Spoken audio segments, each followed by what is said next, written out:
Do you want to see traditional calendar date like China's lunar alongside your regular date in Samsung calendar?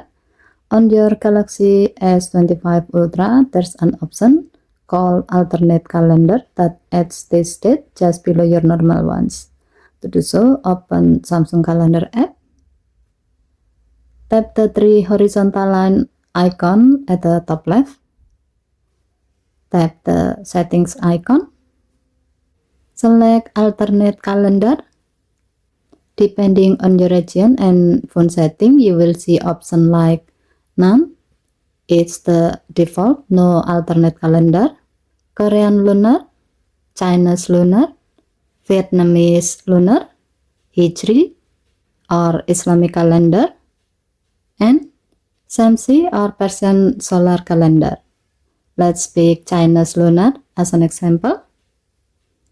To see the result, go back to your calendar.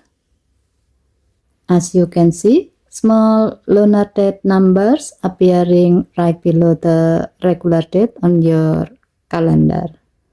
This is really useful if you celebrate holiday or track event based on the lunar or other traditional calendars. Okay, thank you for watching. Please help to like and subscribe. Have a nice day.